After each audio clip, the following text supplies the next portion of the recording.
ഇത് നമ്മൾ ശ്രമിച്ചു നോക്കുകയാണ്. ശ്രമങ്ങൾക്കിടയിൽ പാളിച്ചകളുണ്ടാവാം, അവിടെ നിന്ന് പിടിച്ചു കയറാൻ ശ്രമിക്കുക എന്നൊക്കെ ഉള്ളതേ ഉള്ളൂ. ക്രഷ് അടിച്ചിട്ടുണ്ട് നമ്മളൊക്കെ.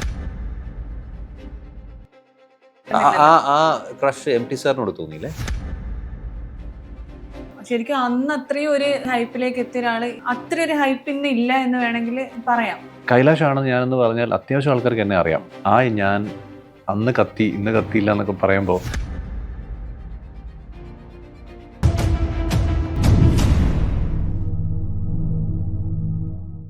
2009 മൂവിയിലേക്ക് വന്നത് ലാൽ ജോസ് സാറിന്റെ പടത്തിലൂടെ നീലത്താമര.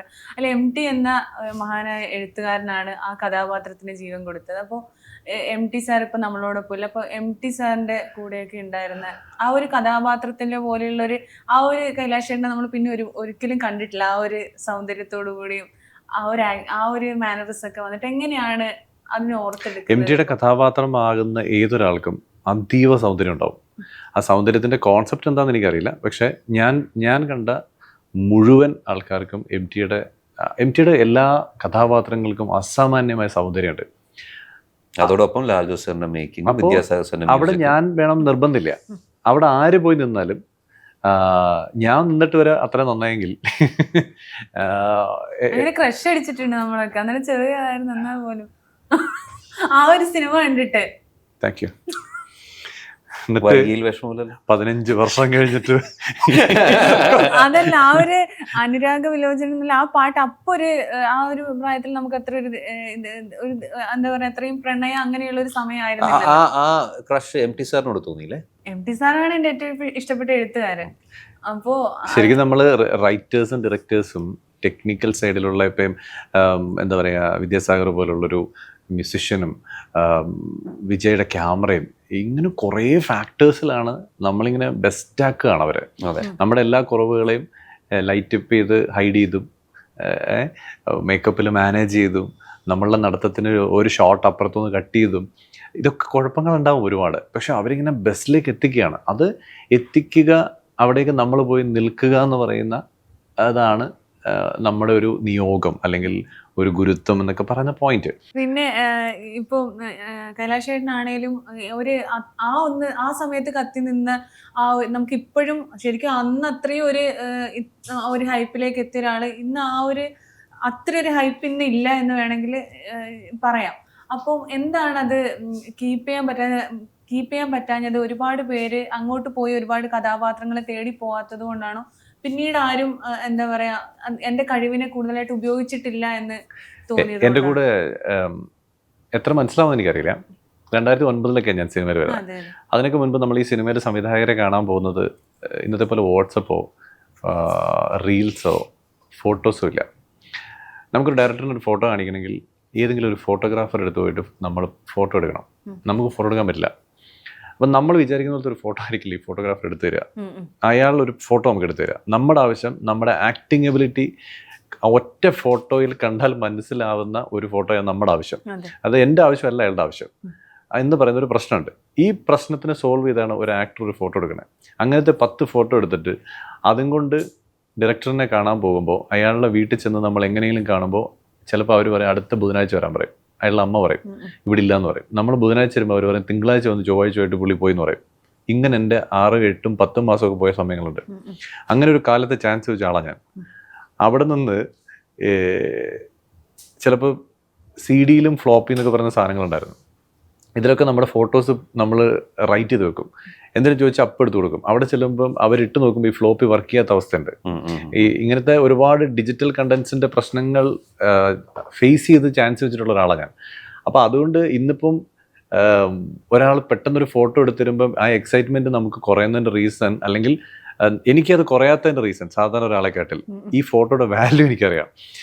ഇങ്ങനത്തെ ഒരു സാഹചര്യത്തിലൊക്കെ ചാൻസ് ചോദിച്ച് നടന്ന കാലത്ത് എനിക്ക് സിനിമയിൽ അറ്റ്ലീസ്റ്റ് കേരളത്തിൽ, ഞാനതൊരു അഹങ്കാരമാണെന്ന് വിചാരിക്കരുത്, കൈലാഷാണെന്ന് ഞാനെന്ന് പറഞ്ഞാൽ അത്യാവശ്യം ആൾക്കാർക്ക് എന്നെ അറിയാം. ആ സാഹചര്യത്തിൽ അന്നും ചാൻസ് വെച്ച ആൾക്കാർ UAE ഞാൻ ചെല്ലുമ്പം വേറെ സ്ഥലങ്ങളിൽ വിഷമത്തോട് ജോലി ഞാൻ കണ്ടിട്ടുണ്ട്. ഞാൻ തിരുവനന്തപുരം സിറ്റി ചെല്ലുമ്പോൾ അന്ന് തിരുവനന്തപുരം ലൊക്കേഷനുകളിൽ ഞങ്ങൾ അലയുമ്പോൾ ചാൻസ് ചോദിച്ച പലരെയും ഞാൻ കാണുന്നുണ്ട്. അല്ലാതെ ഞാൻ ഇന്ന് BMW വന്ന് ഇറങ്ങുന്ന ആക്ടേഴ്സിനെ മാത്രമല്ല കാണുന്നത്. എനിക്ക് എൻ്റെ കൂടെ ഉണ്ടായിരുന്നവർ ഇന്നും സിനിമ ആഗ്രഹിച്ച മാത്രം നടക്കുന്ന സ്ഥലം ആണ് കേരളം.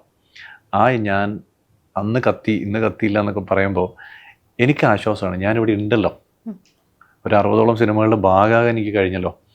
അറ്റ്ലീസ്റ്റ് 2025 തുടങ്ങുമ്പോൾ ഫെബ്രുവരിയിൽ എനിക്കൊരു റിലീസിങ്ങിന്റെ ഭാഗമെങ്കിലാവാൻ പറ്റുന്നു എന്ന് പറയുന്ന പോയിന്റ് ഞാൻ ആലോചിക്കുന്ന അവിടെയാണ്. അപ്പോൾ എനിക്ക് അങ്ങനെയും കുറേ അനുഭവങ്ങൾ എൻ്റെ അടുത്തുണ്ട്. അവിടെ ഞാൻ എങ്ങനെയാണ് പറയാൻ പറ്റുക, അന്ന് എനിക്ക് അങ്ങനെ ഉണ്ടായിരുന്നു, ഇന്ന് എനിക്ക് ഇങ്ങനെ വേണമായിരുന്നു. പ്രേക്ഷകൻ എന്ന നിലയിലേ നമ്മൾ അന്ന് കണ്ട ഒരുപാട്, ഇപ്പൊ ഷിക്കാറിലൊക്കെ ലാലേട്ടന്റെ മൂവിയിലൊക്കെ അഭിനയിച്ച നല്ലൊരു കഥാപാത്രം, അങ്ങനെ ഒരുപാട് മൂവീസ്, സ്മോൾ ഫാമിലിയിലൊക്കെ നല്ല കോമഡി റോളൊക്കെ കോമഡി ഒക്കെ നന്നായിട്ട് കൈകാര്യം ചെയ്ത്, അപ്പോൾ ഒരുപാട് ഉന്നതിയിൽ എത്തേണ്ടതാണെന്ന് നമ്മള് വിചാരിക്കുന്ന എനിക്ക് പ്രതീക്ഷയുണ്ട് അതിലേക്ക് എത്താൻ പറ്റട്ടെ. പക്ഷെ ഞാൻ ഇപ്പൊ എവിടെയാണോ അതിൽ ഞാൻ ഹാപ്പി ആകുക എന്ന് പറയുന്ന ഒരു സാഹചര്യം കൂടി എനിക്ക് നിർബന്ധമാണ്. അതിൽ ഞാൻ ഹാപ്പിയാണ്. കാരണം ഇപ്പം പറയുമ്പോഴാണ്, ഞാൻ മമ്മൂക്കൊപ്പം 7 സിനിമയിൽ അഭിനയിച്ചിട്ടുണ്ട്. ഞാൻ ലാലേട്ടനൊപ്പം 8 സിനിമയിൽ അഭിനയിച്ചിട്ടുണ്ട്. ഞാനിപ്പോൾ മുമ്പേ പറഞ്ഞ ലിസ്റ്റ് ഓഫ് ആക്ടേഴ്സിൻ്റെ കൂടെ ഒക്കെ ഞാൻ അഭിനയിച്ചിട്ടുണ്ട്. ഇപ്പോൾ വൈശാഖഘട്ടം പോലെ കൊമേഴ്ഷ്യൽ, അല്ലെങ്കിൽ മാർത്താണ്ഡൻ, അജയ് പോലുള്ള ആൾക്കാരുടെ സിനിമകൾ എനിക്ക് അഭിനയിക്കാൻ പറ്റിയിട്ടുണ്ട്. ജയരാജ് സാറിനൊപ്പം ഞാൻ 5 സിനിമ എനിക്ക് അഭിനയിക്കാൻ പറ്റിയിട്ടുണ്ട്. TV ചന്ദ്രൻ പോലുള്ള ഒരു ലെജൻഡറി ആക്ടറുടെ കൂടെ ഞാനൊരു സിനിമ, ബഷീറിൻ്റെ നോവൽ എനിക്ക് ചെയ്യാൻ പറ്റിയിട്ടുണ്ട്. MD സാറിനൊപ്പം 2 കഥാപാത്രങ്ങൾ എനിക്ക് ചെയ്യാൻ പറ്റിയിട്ടുണ്ട്. M മുകുന്ദൻ്റെ ഓട്ടോറിക്ഷക്കാരൻ്റെ ഭാര്യ എന്ന് പറഞ്ഞ സിനിമയാകുമ്പോൾ അതിലെനിക്കൊരു വേഷം ചെയ്യാൻ. ഇതൊക്കെ ഞാൻ ഇങ്ങനെയൊക്കെയാണ് ലിസ്റ്റ് നോക്കുന്നത്. എനിക്ക് ഇങ്ങനെയൊക്കെ പോകുമ്പോൾ നമ്മുടെ ഉദയകൃഷ്ണൻ എന്ന് പറയുന്ന റൈറ്ററുണ്ട്. ഉദയേട്ടൻ എൻ്റെ അടുത്ത് ഒരിക്കൽ ഞാനിങ്ങനെ ചിലപ്പോൾ ഭയങ്കര ഡള്ളാകുമ്പം എന്താ ചെയ്യുക, അപ്പോൾ അടുത്ത പരിപാടിയൊന്നും ആയിട്ടില്ല എന്നൊക്കെ പറഞ്ഞപ്പം ഒരു ദിവസം ഞാൻ പല ഇൻ്റർവ്യൂവിലും പറഞ്ഞിട്ടുള്ളതാണ്, ഡാ കേരളത്തിൽ 10 ലക്ഷം പേര് ആഗ്രഹിക്കുന്നുണ്ട് നിന്റെ പൊസിഷൻ എത്താൻ കേട്ടാ. ഒരൊറ്റ ചോദ്യം ചോദിച്ചതിൻ്റെ പേരിൽ ഞാൻ ഇന്നുവരെ പിന്നെ പരാതി പറഞ്ഞിട്ടില്ല. അത് നമുക്കൊരാളെ ഓർമ്മപ്പെടുത്തി തരികയാണ്. പിന്നെ നമ്മളെക്കുറിച്ച് ആഗ്രഹങ്ങളും പ്രതീക്ഷകളും മറ്റുള്ളവർക്കുള്ളത് നല്ലതാണ്, അവിടേക്കൊക്കെ നമുക്ക് എത്താൻ പറ്റട്ടെ. പിന്നെ എല്ലാവർക്കും എല്ലാ ദിവസവും ഉള്ളതല്ല ഈ ലോകം. അങ്ങനെ വിചാരിച്ചിരുന്നെങ്കിൽ 50 വയസ്സ് അല്ലെങ്കിൽ 55 വയസ്സ് കഴിഞ്ഞിട്ട് നമ്മുടെ ഇന്ദ്രൻ ചേട്ടൻ വെയിറ്റ് ചെയ്ത് പോയിട്ട് സ്റ്റേറ്റിൽ നാഷണൽ അവാർഡ് മേടിക്കുമോ? അദ്ദേഹത്തിനും ഈ പറയുന്ന 30 വയസ്സ് കഴിഞ്ഞിട്ട് ഇതിൻ്റെ ഇടയിൽ ഒരു 20 വർഷമുണ്ട്. ആരും ആലോചിച്ചിട്ടില്ല. അല്ലല്ല, ഞാൻ പറയണത് ആ സമയത്ത് ഇതേ ക്വസ്റ്റ്യൻസ് ഒക്കെ അന്നൊക്കെ പുള്ളി അങ്ങനെ ആയിരുന്നില്ല എന്നൊക്കെ ചിന്തിച്ചിരുന്നെങ്കിലും ജോജി ചേട്ടൻ നമ്മളെങ്ങനെ ലിസ്റ്റ് ഓഫ് ആക്ടേഴ്സിന് എടുത്തു എന്ന് വെച്ചാൽ നമ്മൾ നാളെ എല്ലാ ആക്ടേഴ്സും വെയിറ്റ് ചെയ്യുന്നത് ആ ദിവസത്തിന് വേണ്ടിയാണ്. ആ ദിവസങ്ങൾ ഉണ്ടാവട്ടെ, അത് നല്ലതാവട്ടെ. എല്ലാ ചെയ്ത കഥാപാത്രങ്ങളൊക്കെ നല്ലതാ. അപ്പൊ നമ്മുടെ ഒരു വിഷമം പറഞ്ഞു എന്നാൽ ആ ഒരു ഇതിലേക്ക് വിഷമം പ്രാർത്ഥനയായി പറയൂ, അത് സംഭവിക്കട്ടെ. പിന്നെ ഇപ്പോ ഷഹീനയെ കുറിച്ച് പറയുകയാണെങ്കിൽ ഒരുപാട് കഥാപാത്രങ്ങൾ ഒരുപാട് സിനിമയുടെ ഭാഗമായിട്ടുണ്ട്. മമ്മൂക്കയുടെ കൂടെ തന്നെ 5-6 മൂവീസ് അഭിനയിക്കുവാണ്.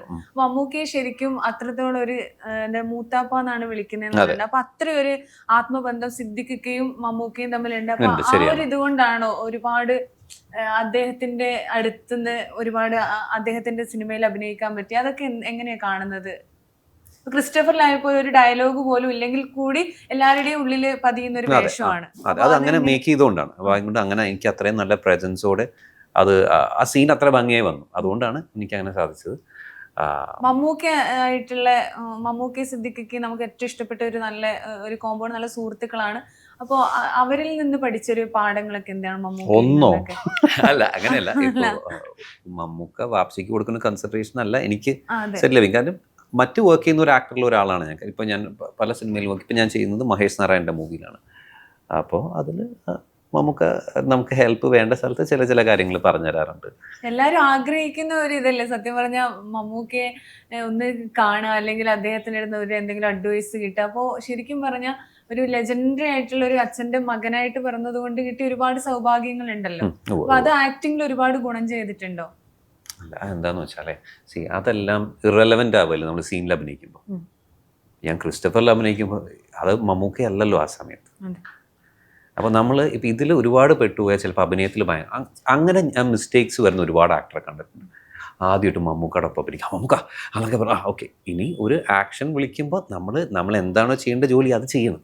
ആ സമയത്ത് മമ്മൂക്കയുടെ ഒപ്പം വർക്ക് ചെയ്യാൻ പറ്റിയ സൗഭാഗ്യം എന്ന് പറഞ്ഞുകൊണ്ടിരുന്നാൽ ചിലപ്പോൾ ഡയലോഗ് തെറ്റും. അപ്പോൾ നമ്മൾ ഒരുപാട് എക്സൈറ്റഡ് ആവാതിരിക്കുന്നതാണെന്ന്. ഓക്കെ, വലിയൊരു ഭാഗ്യം തന്നെയാണ് അദ്ദേഹത്തിൻ്റെ ഒപ്പം വർക്ക്. ഇപ്പോൾ പല സിനിമകളിലും എനിക്ക് വർക്ക് ചെയ്യാൻ പറ്റി, ഒരുപാട് സിനിമയിൽ എനിക്ക് വർക്ക് ചെയ്യാൻ പറ്റി. പക്ഷെ അൾട്ടിമേറ്റ്ലി ആക്ഷൻ്റെ കട്ടിൻ്റെ ഇടയിൽ ഞാൻ ചെയ്യേണ്ട ജോലി എന്താണോ അത് വ്യക്തമാണ്. ആ സമയത്ത് ചിലപ്പോൾ ഈ എക്സൈറ്റ്മെൻറ്റ് നമുക്കൊരു ബുദ്ധിമുട്ടായി മാറും. നമുക്ക് പെട്ടെന്ന് ക്യാരക്ടറിലേക്ക് വരാനോ അല്ലെങ്കിൽ ക്യാരക്ടറിലേക്ക് വരണോ പോട്ടെ ഒന്ന് റിലാക്സ് ചെയ്യാൻ ചിലപ്പോൾ പറ്റിയെന്ന് പോലെ, കാരണം നമ്മൾ എക്സൈറ്റഡ് ആയിട്ട് നിൽക്കുകയല്ലേ. അതില്ല, അദ്ദേഹം വളരെ നോർമലായിട്ട് വന്ന് ചെയ്യുന്നൊരു ജോലി, നമ്മൾ അതിൻ്റെ ഭാഗമാവുന്നു. ഞാൻ ഡയറക്ടറോട് സംസാരിച്ചപ്പോൾ പറഞ്ഞിട്ടുണ്ട് ഇതിൽ ഒരുപാട് ഈ മൂവിക്ക് ആവശ്യമായിട്ടുള്ള സംഭവങ്ങളൊക്കെ നമ്മുടെ സർട്ടിഫിക്കേഷനിൽ കട്ടായി പോയിട്ടുണ്ടെന്നൊക്കെ അത് അദ്ദേഹം നിങ്ങളുമായിട്ടൊക്കെ പങ്കുവെച്ചിരുന്നു. അപ്പോൾ ഈ ഒരു സെൻസറിങ് എന്ന് പറയുന്നത് പല മൂവീസിനും വലിയ വലിയ ബാനറിൽ ഇറങ്ങുന്ന മൂവീസിനൊക്കെ ഒരു രണ്ട് നീതിയാണ്. ശരിക്കും പറഞ്ഞാൽ നല്ല വയലൻസ് കട്ട് ചെയ്യാത്ത മൂവി ഉണ്ട്. ഇത് ചെറിയ നമുക്ക് സമൂഹത്തിൽ നടക്കുന്ന ഒരു കാര്യം അങ്ങനെ നടക്കരുത് എന്ന് കാണിക്കാൻ നമ്മൾ ആ ഒരു സംഭവം കാണിക്കണം. അപ്പൊ ആ ഒരു സെൻസറിങ്ങിനെ കുറിച്ച് എന്താണ് ഈ മൂവിയുടെ ഇതിന്റെ പറയാനുള്ളത്? നമ്മളൊരു സംവിധായകൻ അയാൾ തന്നെ ഒരു പ്രൊഡക്ഷൻ ചെയ്യുന്നു. സ്വാഭാവികമായി അദ്ദേഹത്തിൻ്റെ ഒരു ക്രിയേറ്റീവ് പോയിന്റിൽ ചിലപ്പോൾ അദ്ദേഹം ഒരുപാട് കഷ്ടപ്പെട്ടിട്ടാണ്, സ്ട്രഗിൾ ചെയ്തിട്ടാണ് ഓരോ സീൻസും ചെയ്തേക്കുന്നത്. കാരണം നമ്മളൊരു അങ്ങനെ ഒരു വൈസ് ബഡ്ജറ്റിലൊന്നും അല്ല നമ്മൾ ചെയ്തേക്കുന്നത്. നമ്മളിപ്പോൾ ചെറിയ സിനിമ എന്ന് ഞാൻ എൻ്റെ സിനിമ പറയുന്നില്ല. പക്ഷെ നമുക്കൊരു പക്ഷേ ഇതിലും ബെറ്ററായ ഒരു ബഡ്ജറ്റ് ഉണ്ടെങ്കിൽ എന്ന് പറയുന്ന ഒരു ഓപ്ഷനാണ്. പക്ഷെ ആ ഓപ്ഷൻ ഇല്ലാത്തിടത്തോളം ഉള്ളതിൽ നിന്നുകൊണ്ട് നമ്മൾ നിൽക്കുക എന്ന് പറയുന്ന പോയിന്റിൽ അദ്ദേഹത്തിന് ചിലപ്പോൾ ആവശ്യമുള്ള ചില ഓഫ് കോഴ്സ് ഇച്ചിരി വയലൻസ് സീനുകൾ ഈ സിനിമയ്ക്ക് ആവശ്യമുണ്ടായിരുന്നത് അദ്ദേഹം ഷൂട്ട് ചെയ്തിട്ടുണ്ടായിരുന്നു. അവർക്കത് കൺവിൻസ്ഡ് അല്ല. അവരതിന് സർട്ടിഫിക്കേഷൻ കൊടുക്കുന്നു. എനിക്ക് അദ്ദേഹം കൂടുതൽ ഹേർട്ടായിട്ടുള്ളത് ഞങ്ങളുടെ സംവിധായകൻ ഹേർട്ടായിട്ടുള്ളത് അവരെന്തോ സജഷൻ കൊടുത്തെന്നാണ് പറയുന്നത്. നമുക്കത് നമ്മളവിടെ ഉണ്ടായിട്ടില്ല, അദ്ദേഹം പറയുന്നതാണ്. അതായത് ഇന്ന പോലെ ഒരു സംഭവം എടുത്തിരുന്നെങ്കിൽ നിങ്ങൾക്ക് ഇന്നത് ഇങ്ങനെ ചെയ്യാമായിരുന്നില്ലേ എന്ന് പറയുന്നത്. അദ്ദേഹം പറയുന്നത് എൻ്റെ ക്രിയേറ്റീവ് സ്പേസിലാണ് സംസാരിക്കുന്നത്. അത് വേണ്ട എന്ന് പറഞ്ഞാൽ വേണ്ട. പക്ഷേ അങ്ങനെ വേണ്ട എന്ന് പറയുമ്പോൾ വീണ്ടും ഇതിനെ നമ്മൾ എഡിറ്റിൽ കൊണ്ടുവരണം, അതിന് മ്യൂസിക്കിൽ മാറി അതിൻ്റെ ബാക്കി എല്ലാ സ്പേസിലേക്ക് മാറുമ്പോൾ അതിന് വീണ്ടും ഒരു സമയം, അതിന് വീണ്ടും ഒരു പണം പോലുള്ള കാര്യങ്ങൾ ഇൻവെസ്റ്റ് ചെയ്യപ്പെടുന്നത് വീണ്ടും അദ്ദേഹത്തിൻ്റെ ഒരു സ്ട്രഗിൾ. അതിപ്പോൾ ആര് പ്രൊഡ്യൂസ് ചെയ്താലും അവിടെ വീണ്ടും ഇൻവെസ്റ്റ്മെൻ്റ് ആണ്. കാരണം വീണ്ടും ഒരു 2-2.5 മാസം റിലീസ് നീങ്ങുന്നു എന്ന് പറയുന്നത് അദ്ദേഹത്തിന് ഒരു ബുദ്ധിമുട്ടുണ്ടായിട്ടുണ്ടെന്നുള്ളത് അദ്ദേഹം മീഡിയയുടെ ഫ്രണ്ടിൽ നിന്ന് പറഞ്ഞു എന്നേ ഉള്ളൂ. അതുകൊണ്ട് ഇപ്പോൾ ഈ സിനിമ അദ്ദേഹത്തിന് 28-ാം തീയതി നമ്മൾ റിലീസ് ചെയ്യാണ്. അപ്പോൾ ഇനിയും വരുന്ന സിനിമകൾക്കോട് അത്തരത്തിലുള്ളൊരു അപ്രോച്ച് കുറച്ചുകൂടി ഫ്ലെക്സിബിൾ ആവണം എന്നതാണ് എൻ്റെ സജഷൻ. അല്ലാതെ ഞങ്ങളോട് ഇങ്ങനെ കാണിച്ചത് കൊണ്ട് നമുക്ക് ഹേർട്ടാവാനല്ല സമയം. നമുക്കിത് അടുത്ത പ്രോസസ്സിലേക്ക് പോകാന്നുള്ളതേ ഉള്ളൂ സിനിമയിൽ. അപ്പോൾ അത് അദ്ദേഹം ഒരു കൺസേൺ ആയിട്ട് സംസാരിച്ചിട്ടുണ്ട്. കുറച്ചും കൂടി വളരെ വയലൻ്റ് ആയിട്ടുള്ള സിനിമകൾ ഇവിടെ റിലീസ് ചെയ്യപ്പെട്ടിട്ടില്ലേ എന്ന് പറയുന്ന ഒരു പോയിന്റ് അവിടെ അദ്ദേഹം ജസ്റ്റ് ഒന്ന് മെൻഷൻ ചെയ്യുന്നു, അത്രയേ ഉള്ളൂ. അല്ലാതെ അവർക്ക് കൊടുത്തു ഞങ്ങൾക്ക് കിട്ടിയില്ല എന്ന് പറയുന്ന മറ്റേ പരാതി പരിപാടി അല്ലത്. അദ്ദേഹത്തിൻ്റെ ക്രിയേറ്റീവ് സ്പേസിലുള്ള അദ്ദേഹത്തിൻ്റെ വർക്കിനോടുള്ള അദ്ദേഹത്തിൻ്റെ കോൺഫിഡൻസും കൂടിയാണത്. ഈ സിനിമയിൽ ഇപ്പം കട്ടായി പോയി എന്ന് പറയപ്പെടുന്ന 1-2 സീക്വൻസ് ഈ സിനിമയുടെ ഒരു ഗതിയെ കൂടുതൽ ഇമ്പാക്റ്റ്ഫുൾ ആക്കുമായിരുന്നു എന്ന് ക്രിയേറ്റീവ് പോയിന്റിൽ അദ്ദേഹം റൈറ്റർ കം ഡയറക്ടറും കൂടിയിട്ടാണ് അദ്ദേഹം വിചാരിക്കുന്നു. അദ്ദേഹത്തിൻ്റെ ആ സ്പേസിനെ നമുക്ക് അദ്ദേഹത്തിന് വിടുക എന്നുള്ളത് നമുക്ക് ഓപ്ഷൻ ഉള്ളൂ. പക്ഷെ ഞാനിപ്പോൾ വീണ്ടും EFFKയിൽ നമ്മുടെ ഫിലിം മാർക്കറ്റിൽ ഈ സിനിമ പ്രദർശിപ്പിച്ചിരുന്നു. ഞാൻ അവിടെ വെച്ചാണ് കണ്ടത്. അവരത് മാനേജ് ചെയ്തിട്ടുണ്ട്. പക്ഷേ എനിക്കത് മാനേജ് ചെയ്തായിട്ട് തോന്നിയില്ല. ചിലപ്പോൾ ഇതിൽ ഇമ്പാക്ട്ഫുൾ ആകും എന്നുള്ളത് അത് നമ്മൾ മറ്റേ വേർഷൻ കണ്ടില്ലല്ലോ. എന്തായാലും ഇത് സ്വാതന്ത്ര്യമല്ലേ അപ്പോൾ അവിടെ നഷ്ടപ്പെടുന്നത്. നമ്മൾ റിലീസ് പ്ലാൻ ചെയ്തിരിക്കെ ഇത് കൂടുതലൊരു സ്ട്രഗിളാണ് നമുക്ക്. നമുക്ക് അപ്പം അൻഡാമേട്ടന് അത് എതിർക്കാനുള്ള അധികാരമുണ്ട്. അദ്ദേഹത്തിന് ഇനി അതിൻ്റെ ലോnger പ്രൊസീജിയർ ഉണ്ട്. ഡൽഹി പോയിട്ടെന്തോ വേറെ പരിപാടികളിപ്പോൾ പിന്നെ ഇത് റീ എഡിറ്റ് ചെയ്യുക, ഇത് എക്സ്പെൻസീവ് പ്രൊസീജിയറാണ്, ഇതിൻ്റെ ടൈം കൺസ്യൂമിങ് പ്രൊസീജിയറാണ്. അദ്ദേഹത്തിന് ഇപ്പോൾ ഫൈറ്റ് ചെയ്യാനുള്ള എനർജി ഇല്ല.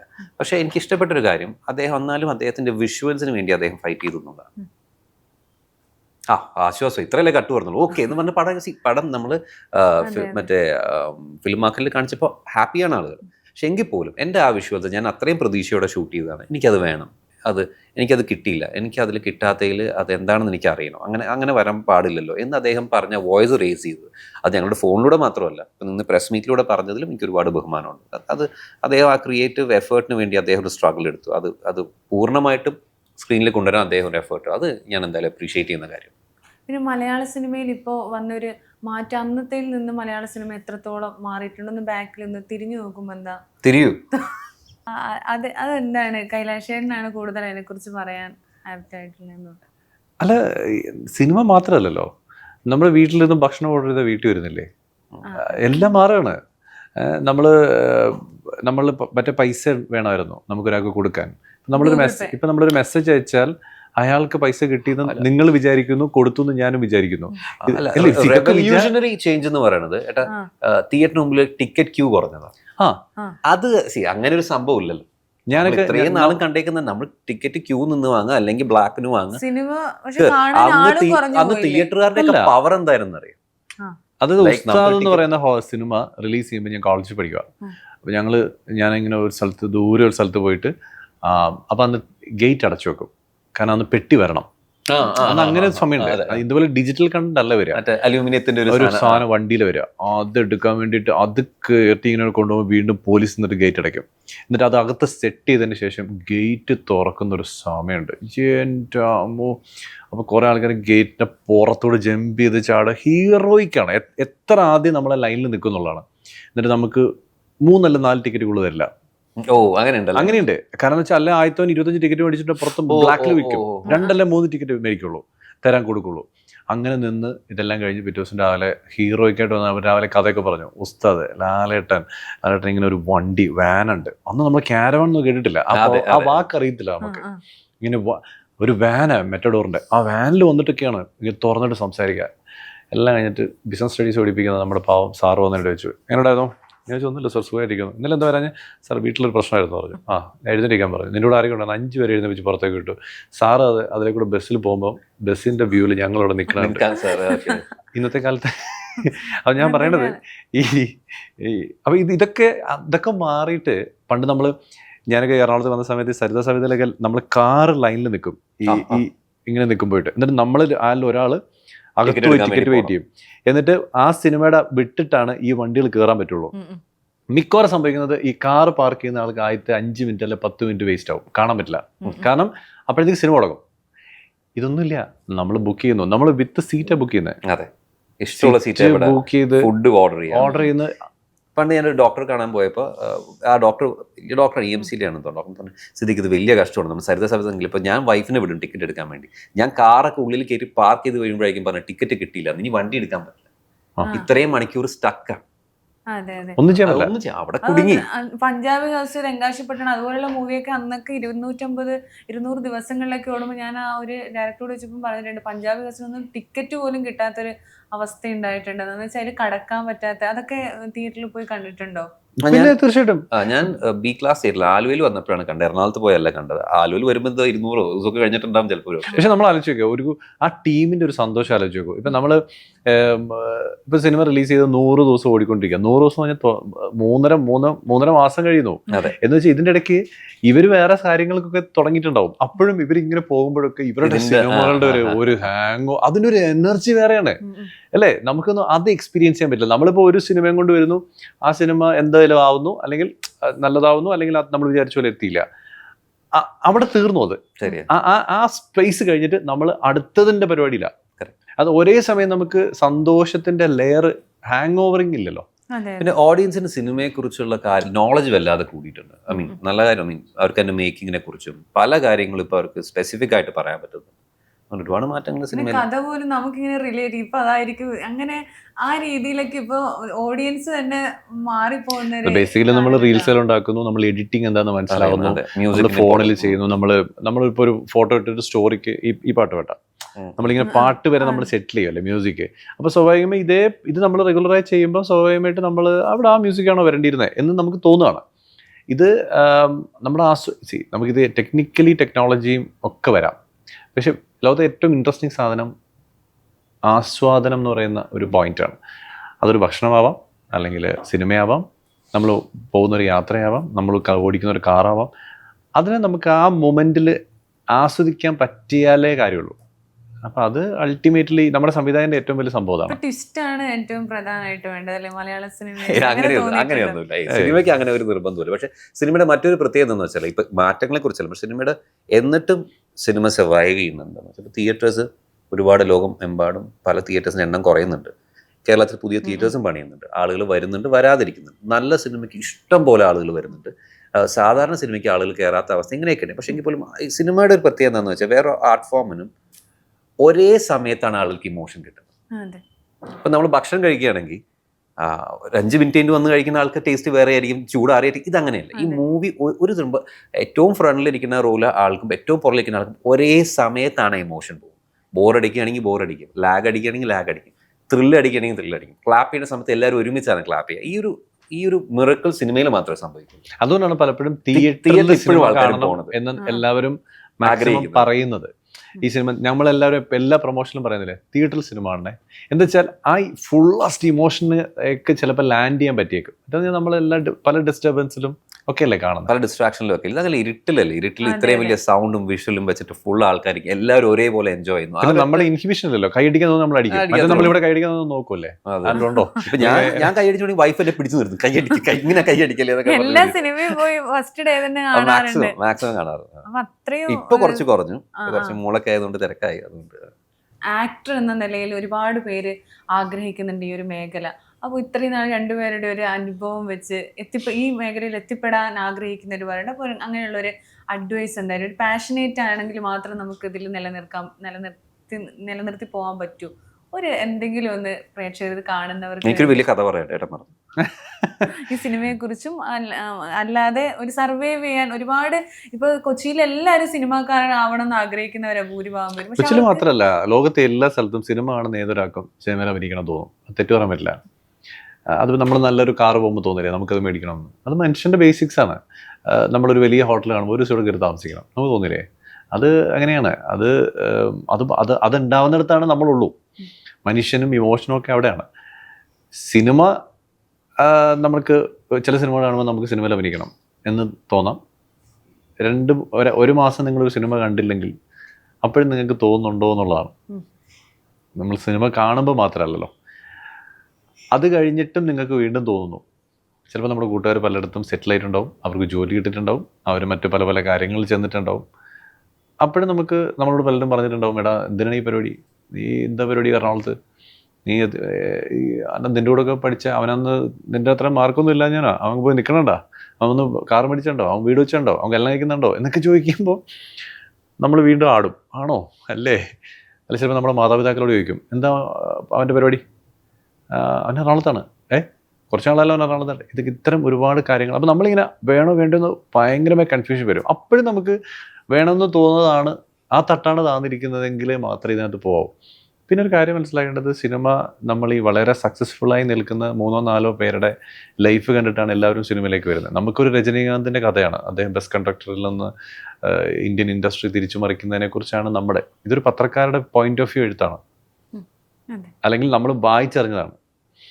അവിടെ നിന്ന് മാത്രമല്ല, നമ്മൾ ഇന്നത്തെ കാലത്ത് ഒരു സിനിമ ചെയ്താൽ കൃത്യമായി നിങ്ങളെ ജഡ്ജ് ചെയ്യും, നിങ്ങളെ കൃത്യമായി പറയും നിങ്ങൾ ചെയ്ത ശരി എവിടെയാണെന്ന്, നിങ്ങൾ ചെയ്ത കുഴപ്പം എവിടെയാണെന്ന്. ഇതൊക്കെ ഫേസ് ചെയ്യണമെങ്കിൽ നമുക്ക് കൃത്യമായ ആഗ്രഹങ്ങളിൽ നിലനിൽക്കാൻ എളുപ്പമല്ല. അല്ലാതെ വന്നു പോയതുകൊണ്ടോ വേറൊരു അവസ്ഥയില്ലാത്തത് കൊണ്ടോ അല്ല ഷെയ് ഇവിടെ ഇരിക്കണേ. ഷെയ്ക്ക് കൃത്യമായ എഡ്യൂക്കേഷൻ ഉള്ള ആളാണ്. അല്ലാതെ സിദ്ദിഖിൻ്റെ മകനായതുകൊണ്ട് മാത്രം സിനിമയിൽ വന്ന ആളല്ല. സിനിമയിൽ ഇന്ന് നിലവിലുള്ള എല്ലാ യങ്സ്റ്റേഴ്സും, ഞാൻ ഉൾപ്പെടെ അത്യാവശ്യം, അതെ ഞാനൊരു MBA ഗ്രാജുവേറ്റ് ആണ്. നമുക്ക് വേറൊന്നും ഇല്ലാഞ്ഞിട്ട് വരുന്നല്ല, നമ്മൾ ഇവിടെ ആയിരിക്കും എന്ന് വിചാരിക്കുക. നമുക്ക് വിചാരിക്കാനല്ലേ പറ്റുള്ളൂ, അല്ല ഇത് അഷ്വർ ചെയ്തിട്ട് എന്ത് ചെയ്യാൻ പറ്റും, ചെയ്യാൻ പറ്റില്ലല്ലോ. അപ്പം അങ്ങനെ വിചാരിച്ചിട്ട് വരികയാണ്. അത്രയ്ക്ക് നിങ്ങൾക്ക് ഉറപ്പുണ്ടെങ്കിൽ നിങ്ങൾ അങ്ങോട്ട് വരിക എന്നുള്ളതാണ്. അതാണെങ്കിൽ അല്ല നിങ്ങളുടെ സ്പേസ്. പിന്നെ ഈ 3.5 കോടി ജനങ്ങൾ കേരളത്തിൽ മലയാളികളെന്ന് ഒഫീഷ്യലി പറയുന്നിട്ട് ഈ 3.5 കോടി ആൾക്കാരും കൂടി സിനിമയിലല്ല ആവശ്യം. ഇവിടെ നമുക്ക് ഡോക്ടേഴ്സ് ആവശ്യമുണ്ട്, ഇവിടെ നമുക്ക് മന്ത്രിമാർ ആവശ്യമുണ്ട്, പഞ്ചായത്ത് മെമ്പർമാർ ആവശ്യമുണ്ട്, നമുക്ക് എഞ്ചിനീയേഴ്സ് ആവശ്യമുണ്ട്, എല്ലാ മേഖലയിലും നമുക്ക് ആവശ്യമുള്ള ആൾക്കാർ. 17% ആണ് എപ്പോഴും ഒരു ആർട്ട് ഫോം എന്നാണ് ഒരു സ്റ്റാറ്റിക്സ് പറയുന്നത്. അത്ര ആവശ്യമുള്ളൂ. ബാക്കിയെല്ലാം മറ്റ് മേഖലകളിലേക്ക് വരേണ്ടവരാണ്. ഇവരുടെ ടെൻഷൻസിനെ മാറ്റാനുള്ള ഒരു എൻ്റർടൈൻമെൻറ്റ്, അല്ലെങ്കിൽ അവരെ എൻഗേജ് ചെയ്യാനും അവർക്ക് എന്തെങ്കിലും വിൽക്കും ഒരു ആസ്വാദനം കൊടുക്കാനുമാണ് ഈ കലാകാരന്മാരുടെ പ്രവർത്തനങ്ങൾ എന്ന് പറയുന്നത്. അതൊരു 10-15% ആണ് 100-ൽ എന്നാണ് ഞാനൊരു സ്ഥലത്ത് റേഷ്യോ വായിച്ചത്. അപ്പോൾ പിന്നെ ഇപ്പോൾ ചോദിക്കുക, അപ്പം നീ കലാകാരനാണെന്ന് ചോദിച്ചാൽ, ഇതിപ്പോൾ നമ്മളാണെന്ന് വിചാരിക്കുക. ഒരു സ്ഥലം എത്തിക്കഴിയുമ്പോഴാണ് ആണോ അല്ലയോ എന്നൊക്കെ നമുക്കും അറിയുള്ളൂ. അല്ലാതെ കലാകാരനാണെന്നും പറഞ്ഞ് നമുക്ക് പോകാൻ പറ്റില്ലല്ലോ. ഇത് നമ്മൾ ശ്രമിച്ചു നോക്കുകയാണ്. ശ്രമങ്ങൾക്കിടയിൽ പാളിച്ചകളുണ്ടാവാം, അവിടെ നിന്ന് പിടിച്ചു കയറാൻ ശ്രമിക്കുക എന്നൊക്കെ ഉള്ളതേ ഉള്ളൂ. ആ വലിയ കഥ പറഞ്ഞു. വലിയ കഥ എന്ന് പറയുമ്പോൾ നിങ്ങൾ സിനിമയിൽ വരാൻ ആഗ്രഹിക്കുന്നത് പല മേഖലയുണ്ട്. ആക്ടിങ് അല്ലാതെയും ആക്ടിങ് ഉൾപ്പെടെ വരുന്ന ആൾക്കാർ കൃത്യമായി മാക്സിമം സിനിമ തിയേറ്ററിൽ പോയി കാണുക എന്നുള്ളതാണ്. സിനിമയിൽ ഇത്രയും ആഗ്രഹമുള്ള ആളുകൾ പോലും സിനിമ വളരെ നല്ലതാണെങ്കിൽ മാത്രം റിവ്യൂസ് കണ്ടതിന് ശേഷം ഒരാഴ്ച കഴിഞ്ഞിട്ടാണ് പോകാൻ നിൽക്കുന്നത്. നമ്മുടെ ഇൻഡസ്ട്രിക്ക് സർവൈവ് ചെയ്യാൻ പറ്റില്ല. കാര്യം നിങ്ങൾ ഈ ഇൻഡസ്ട്രി റൺ ചെയ്യാൻ ഹെൽപ്പ് ചെയ്താൽ മാത്രമേ നിങ്ങൾക്കൊരു അവസരം ഉണ്ടാവൂ. ഇപ്പോൾ മലയാളത്തിൽ ചുരുക്കം സൂപ്പർ ഹിറ്റ് സിനിമകളെ ഉണ്ടാവുന്നുള്ളൂ. മലയാളത്തിൽ മാത്രമല്ല, ലോക സിനിമയിൽ എല്ലായിടത്തും സക്സസ് ആകുന്ന സിനിമകളുടെ റേഷ്യോ എപ്പോഴും വളരെ കുറവായിരിക്കും. ബാക്കിയുള്ളതെല്ലാം നമ്മൾ അറിയാത്ത സിനിമകളാകാം, ചിലപ്പോൾ നമ്മൾ കണ്ടെന്ന് വരും, ചിലപ്പോൾ അത്ര നന്നാവണമെന്നില്ല. സക്സസ് റേഷ്യോ കുറച്ച് കുറവാണ് ഒരു ആർട്ട് ഫോമിൽ എടുക്കുകയാണെങ്കിൽ. സിനിമകളും അതേപോലെ തന്നെയാണ്. അപ്പോൾ നിങ്ങൾ മാക്സിമം സിനിമ തിയേറ്ററിൽ തന്നെ വന്ന് കണ്ടാലേ ഇൻഡസ്ട്രി ഓടുള്ളൂ, ഇൻഡസ്ട്രി വലുതാവുള്ളൂ, അങ്ങനെ കൂടുതൽ പ്രൊഡ്യൂസേഴ്സ് വരുള്ളൂ. അങ്ങനെയാണ് നിങ്ങളുടെ അവസരം കൂടുള്ളൂ. ഞാൻ പറയാവുന്ന വലിയ കഥ എന്ന് വെച്ചാൽ, രാത്രി സ്വിഗ്ഗിയിൽ എന്തോ നമ്മൾ ഓർഡർ ചെയ്തു. അപ്പം ഞാൻ ഗേറ്റിൻ്റെ മുകളിൽ കൂടെ പോയിട്ട്, ഗേറ്റ് തുറക്കാൻ തന്നില്ല, പോയി കളക്ട് ചെയ്യുമ്പോൾ ചേട്ടൻ സിനിമയിൽ അഭിനയിക്കുകയാണ്. എൻ്റെ ഒരു ഉഗ്രൻ കഥയുണ്ട് ചേട്ടാ, നമുക്കിത് ആസിഫ് അലീനോട് പറയാൻ പറ്റുള്ളൂ. അപ്പം അന്ന് ആസിഫ് ഖാക്ക് കാലിനൊരു ഇഞ്ചുറി പറ്റിയിട്ട് ആസിഫ് ഖാ വീട്ടിലിരിക്കുകയാണ്. കുറച്ച് ദിവസം മുമ്പ് ഞാനും വാപ്പിച്ചും ആസിഫ് ഖാനെ പോയി കണ്ടുള്ളൂ. ആസിഫ് ഖാ പറയണേ, എനിക്കിങ്ങനെ ഇരിക്കാൻ പറ്റില്ല, കാലിങ്ങനെ ബെഡിൽ വീട്ടിൽ തന്നെ ഇങ്ങനെ ഇരിക്കാന്ന് പറഞ്ഞാൽ സഹിക്കാൻ പറ്റില്ല, ഭയങ്കര ടെൻഷൻ. അപ്പോഴാണ് ഓരോരുത്തന്മാർ കഥയായിട്ട് വരും, കാലിന് വയ്യാത്തൊരാൾ എന്നൊക്കെ പറഞ്ഞിട്ട്. അതിനൊക്കെ അതുകൊണ്ട് ആസിഫ് നമുക്ക് ഇമ്മീഡിയറ്റ്ലി ചെയ്യാം, നിങ്ങളുടെ പ്രൊജക്റ്റൊക്കെ മാറ്റി ഇവിടെ നോട്ടെ, ഇതിപ്പോൾ കാലിന് വയ്യാത്ത ആളുടെ കഥ തന്നെയാണ്. നമ്മൾ ആസിഫ് അങ്ങനെ ഇറിറ്റേറ്റഡ് ആയിട്ടിരിക്കുകയാണ്. എനിക്ക് കഥ കേൾക്കാനും എനിക്ക് എങ്ങനെയെങ്കിലും മക്കളുടെ ഒപ്പം എഴുന്നേറ്റ് നടന്ന് ഇവരുടെ ഒപ്പം എൻജോയ് ചെയ്താൽ മതി, പറ്റടവും നമ്മൾ അങ്ങനെ ആസിഫ് ഇപ്പം ഇങ്ങനെ കഥ കേൾക്കുന്ന ടൈമല്ല, ഒരുപാട് കഥകൾ പെൻഡിങ് ആണ്. അപ്പോൾ ആസിഫ് ഞാൻ ഈ അടുത്ത് കണ്ടുള്ളൂ, ഈ കാര്യങ്ങൾ ഞാൻ അങ്ങനെ എക്സ്പ്ലെയിൻ ചെയ്യും. ഓ ആണല്ലേ ചേട്ടാ, സോറി, ആസിഫ് അലി അല്ലേ ഞാൻ ഉദ്ദേശിച്ചത്, ഫഹദ് ഫാസിലിനെയാണ്. എനിക്ക് മനസ്സിലാവില്ല ഇവരെന്താണ് ഇവർ പറയുന്നത്. ഫഹദ് ഫാസിലിനോട് കഥ, ഫഹദ് ഫാസിൽ എൻ്റെ സ്കൂളിൽ വിശക്കുണ്ടായിരുന്നു, ഓർഡർ ചെയ്യില്ലായിരുന്നു. ഞാൻ ഫഹദ് ഫാസിലിനോട് കഥ പറയാം. ഫഹദ് ഫാസിൽ എൻ്റെ സ്കൂളിലെ സീനിയറാണ്. അദ്ദേഹത്തിനെ ഞാൻ നേരിട്ട് കാണുമ്പോൾ മാത്രം സംസാരിക്കുന്ന ആളാണ്. അദ്ദേഹത്തിനെ കോൺടാക്ട് ചെയ്യാൻ വേറെ ഒരു മാർഗ്ഗമില്ല. ഫഹദ് ഖായുടെ അനിയൻ ഫർഹാൻ എനിക്ക് എപ്പോൾ എവിടെയെങ്കിലും വിളിക്കാം, ഞങ്ങൾ എൻ്റെ ഒരു വർഷം ജൂനിയറാണ്. ഫഹദ് ഖാന് ഫോണിൽ കിട്ടിയൊന്നുമില്ല എന്ന് പറഞ്ഞിട്ട് പുള്ളിയെ വിട്ടു. അപ്പോൾ ആളുകൾ പറയണ കാര്യങ്ങളും എനിക്ക് ചിലപ്പോൾ തോന്നും ഇവർ സ്വപ്നലോകത്ത് നിന്ന് മാത്രം എടുത്തിട്ട് അങ്ങനെ വരാൻ ആഗ്രഹിക്കുന്നതാണോ എന്ന് എനിക്ക് തോന്നുന്നത്. അപ്പം അങ്ങനെയല്ല, വളരെ സീരിയസ് ആയ കുറച്ച് ഡിഫിക്കൽട്ടായ ഇൻഡസ്ട്രിയാണ്, കുറച്ച് എഫേർട്ട് എടുക്കണം. അപ്പൊ ഫഹദ് സീനിയർ ആണെന്ന് പറഞ്ഞു. അപ്പൊ ഫഹദ് ഒരുപാട് മൂവീസ് ഇനി വരാനുണ്ട്. അപ്പൊ അദ്ദേഹം ഒരുപാട് ഇതുപോലെ തന്നെ ഒരുപാട് കഷ്ടപ്പെട്ട് വളർന്നു വന്ന ഒരാളാണ്. അപ്പോ അദ്ദേഹത്തിന്റെ ആദ്യത്തെ ആ മൂവിയിൽ നിന്ന് നമ്മൾ ഇപ്പൊ നോക്കുമ്പോ പൂവേ ഒരു മണിമുത്തെന്നുള്ള ആ പാട്ടിലെ സോറി പെട്ടെന്ന് മറന്നുപോയത്. അപ്പൊ അതിന്റെ ഇവിടെ എത്തുമ്പോ ഒരുപാട് സീനിയറുമാണ്, ഒരുപാട് പഠിക്കാനില്ലേ അദ്ദേഹത്തിന്. എന്താണ് അദ്ദേഹത്തെ ഫഹദ് ഫാസിൽ എന്നൊരു ആക്ടറിനെ കുറിച്ച് പറയാനുള്ളത്? ഫഹദ് ഒരു ലോക അത്ഭുതമാണ്. ഫഹദ് ഖായുടെ ഫസ്റ്റ് മൂവിയാണ് കയ്യെത്തും ദൂരത്ത്. എനിക്ക് തോന്നുന്നു ഫഹദ് ഖാൻ 18 ആണെന്ന് തോന്നുന്നു. പിന്നെ ഫഹദ് ഖാ US പോയി. ഫഹദ് ഖാ ഒഫീഷ്യൽ ഒരു ഇന്റർവ്യൂ പറഞ്ഞെങ്കിൽ അദ്ദേഹം ആക്ടിങ് സ്കൂളിൽ പോയിട്ടില്ല, അദ്ദേഹം എഞ്ചിനീയറിംഗ് ആണ് ചെയ്തത്. പിന്നെ എഞ്ചിനീയറിംഗ് ഡ്രോപ്പ് ചെയ്തു.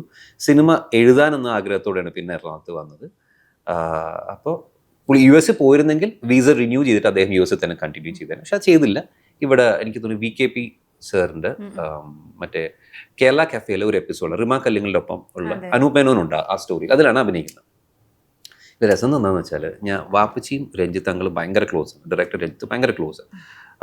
രഞ്ജിത്ത് അങ്കിളുടെ ഫ്ലാറ്റിൽ വെച്ചിട്ട് ഒരു CD ഈ സിനിമ റിലീസാവുന്നതിന് മുമ്പ് ഞാൻ കണ്ടിട്ടുണ്ട്. വാപ്പച്ചിയാണെങ്കിൽ ഇത് ഷാനു അല്ലേ, അപ്പം ഈ അപ്പിയറൻസ് ഞാൻ അറിഞ്ഞോളൂ, ഈ മീശയൊക്കെ പോയിട്ട് മുടിയൊക്കെ കയറി വേറൊരാൾ അതിലെ ഗംഭീരമായിട്ട് പെർഫോം ചെയ്യുന്ന ആളാണ്. സോ ഞാൻ പറഞ്ഞത് നമുക്കറിയാവുന്ന എല്ലാ ലാംഗ്വേജിലും എല്ലാ ഇൻഡസ്ട്രിയിലും നിങ്ങൾ എടുത്തോ, വേറൊരു ആക്ടറെ നിങ്ങൾക്ക് പറയാൻ പറ്റുമോ നമുക്ക്? ഫസ്റ്റ് ഫിലിമിൽ ആളുകൾ എല്ലാവരും എഴുതിത്തള്ളും, സെക്കൻഡ് ഫിലിമിലെ ഗംഭീര ആക്ടറായിട്ട് വന്നു, ടോപ്പ് വന്നിട്ട് അവിടെ നിന്ന് ടോപ്പിലേക്ക് അദ്ദേഹം പോയിട്ടുള്ളൂ.